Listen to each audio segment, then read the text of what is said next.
Hello guys, नमस्कार। फिर से एक नई वीडियो के साथ। तो इस वीडियो में हम क्लास 10 हिंदी का जो है वीवीआई क्वेश्चन करेंगे। सब्जेक्टिव 2 और 3 नंबर का जितने भी सवाल हैं सब्जेक्टिव में, ठीक है, वो इम्पोर्टेंट, ठीक है, वीवीआई, ठीक।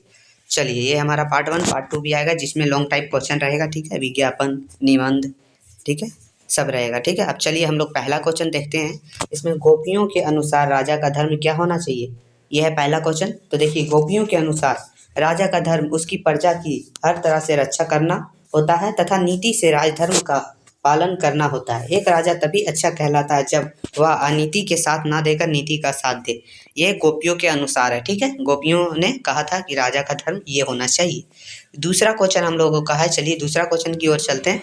दूसरा क्वेश्चन बोल रहा है, कवि बादल से फुहार रिमझिम बरसने के स्थान पर गरजने के लिए क्यों कहता है। तो देखिए, कवि ने बादल से फुहार रिमझिम या बरसने के लिए नहीं कहता बल्कि गरजने के लिए कहा है, क्योंकि कवि ने बादल को क्रांति का सूरधार मानता है। गरजना विद्रोह का प्रतीक है।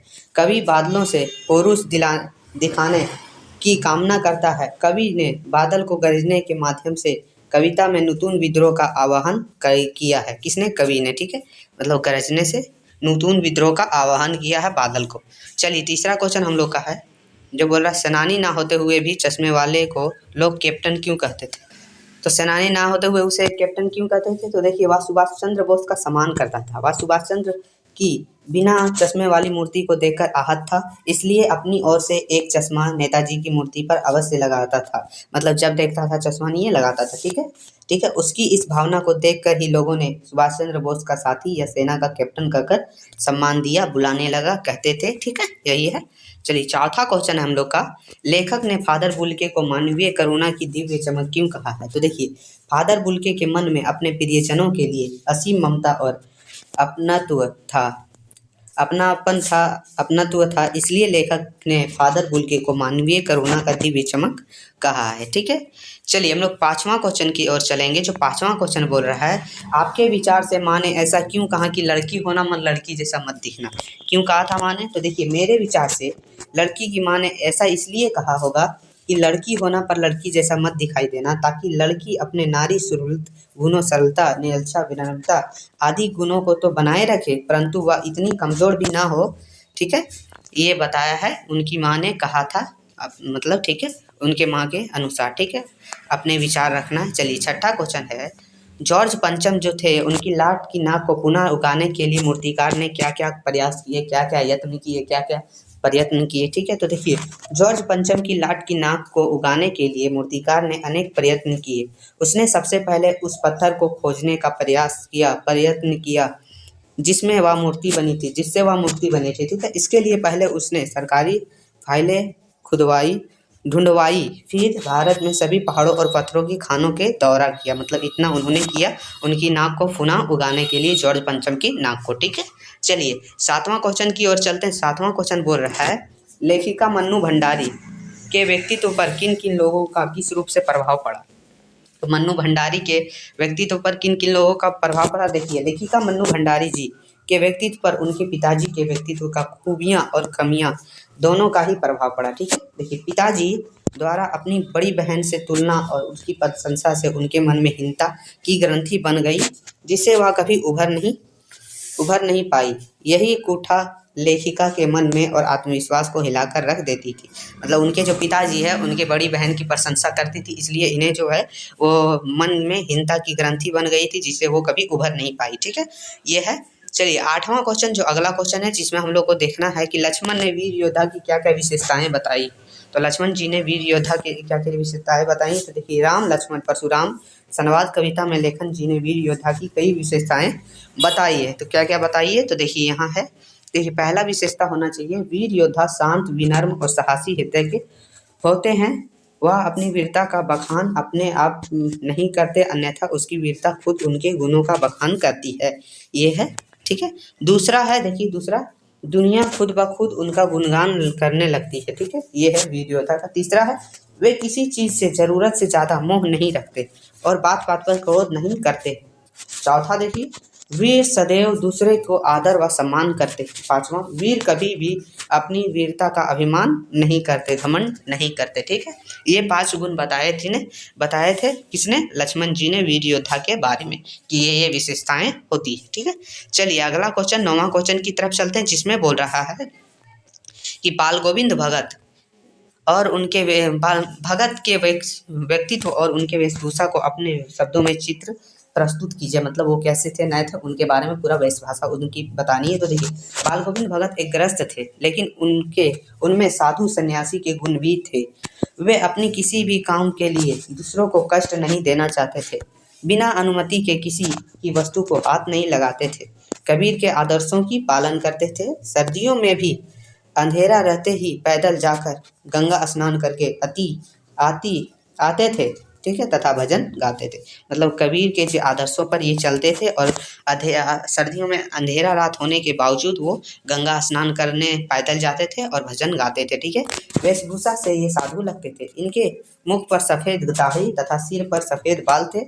गले में तुलसी के जड़ की माला पहनते थे। सिर पर कबीर पंथी की तरह टोपी पहनते थे। ठीक है, शरीर पर कपड़े बस नाम मात्र के थे, मतलब ना के बराबर थे। ठीक है, सर्दियों के मौसम में बस एक काला कंबल ओढ़ लेते थे। सर्दियों के मौसम में काला कंबल ओढ़ लेते थे तथा मधुर स्वर में भजन गाते फिरते थे। ये था हमारे बाल गोविंद भगत जी। ठीक है, चलिए 10वां क्वेश्चन हम लोग का जो बोल रहा है वो बोल रहा है बिस्मिल्लाह खां को शहनाई के मंगल ध्वनि का नायक क्यों कहा गया है? तो क्यों कहा गया है? तो देखिए, कहा जाता है कि मंगल ध्वनि पैदा करने वाले वाद्य यंत्र है। खास साहब इसी के द्वारा मंगल ध्वनि बजाते थे। शहनाई वादक के रूप में उसका स्थान सर्वश्रेष्ठ है। यही कारण है कि उन्हें शहनाई की मंगल ध्वनि का नायक कहते हैं।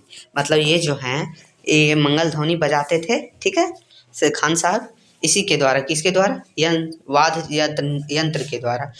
इसलिए इनका जो स्थान है वो सर्वश्रेष्ठ है, इसलिए इन्हें शहनाई की मंगल ध्वनि का नायक कहा जाता है। चलिए 11वां क्वेश्चन है, माँ ने अपनी बेटी को अंतिम पूंजी क्यों लग रही थी? माँ को अपनी बेटी अंतिम पूंजी क्यों लग रही थी? देखिए, बेटी उसके खुशियों तथा उसके कष्टों का एकमात्र सहारा होती है। बेटी के चले जाने के बाद माँ के जीवन में खालीपन आ जाएगा। वह बचपन से अपनी बेटी को संभालकर उसका पालन पोषण कर एक मूल्यवान संपत्ति की तरह करती है।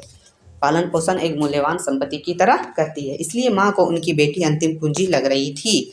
यही है आपका आंसर। चलिए अब चलते हैं क्वेश्चन नंबर 12 की तरफ, जिसमें आप लोगों को बोल रहा है गैंगटॉक को मेहनतकश बादशाहों का शहर क्यों कहा गया? तो क्यों कहा गया? तो देखिए, गैंगटॉक के लोग मेहनत ही थी कि गैंगटॉक आज भी अपने पुराने स्वरूप को कायम रखे हुए। उसका अथक प्रयास ही उनकी प्रकृति की धरोहर की संयोज हुए। यहाँ जीवन में बेहद कठिन है, पर यहाँ के लोग इन कठिनाइयों के बावजूद भी शहर के हर पल में को खूबसूरत बना दिए। इसलिए लेखिका ने इस शहर को मेहनत का, मतलब यहाँ जो है ना मेहनत चलता ही आ रहा है। ठीक है, लोगों की मेहनत कर, तो देखिए आज के जो दौर में इनकी जो है जीवन बेहद ही कठिन है। ठीक है, यहाँ मेहनत करना, लेकिन फिर भी इन्होंने कठिनाइयों के बावजूद शहर को हर पल खूबसूरत बना दिया है।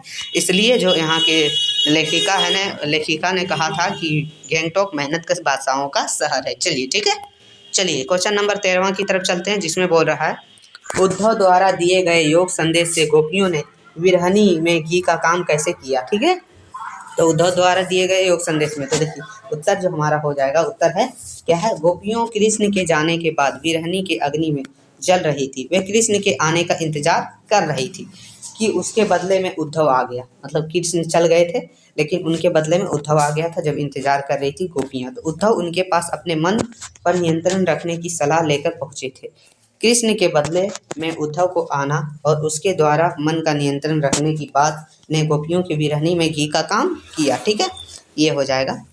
ठीक है, आप लोग चलिए अब 14वां क्वेश्चन की तरफ चलते हैं। क्वेश्चन नंबर 14, जिसमें बोल रहा है भगत ने अपने बेटे की मृत्यु पर अपनी भावनाएं किस प्रकार प्रकट की? मतलब उनकी बेटे की मृत्यु हुई तो वो क्या क्या किए थे? तो देखिए, बेटे की मृत्यु पर भगत ने पुत्र के शरीर को एक चटाई पर लेटा दिया, उसे सफ़ेद चादर से ढक दिया तथा गीत गाकर अपनी भावनाएं व्यक्त की। उनके अनुसार मतलब उनका मानना था कि आत्मा परमात्मा के पास चली गई, विरहनी अपने प्रेमी से जा मिली। यह आनंद की बात है, इसे दुखी होना नहीं चाहिए। ये कहना था पाल गोविंद भगत का। ठीक है, चलिए अब चलते हैं क्वेश्चन नंबर 15 की तरफ, 15 की तरफ, जिसमें बोल रहा है लेखक को नवाब साहब के किन हाव भाव से महसूस हुआ कि वे बातचीत करने के लिए तनिक भी उत्सुक नहीं है। तो देखिए इसका उत्तर जो हम लोग लिखेंगे वो लिखेंगे, जब लेखक अपनी सीट पर बैठा तो नवाब साहब उनसे नजरें मिलाने से बच रहे थे। नवाब साहब खिड़की की बाहर देख रहे थे। इन हाव भाव से पता चलता है कि नवाब साहब लेखक के बातचीत करने के लिए तनिक भी उत्सुक नहीं थे।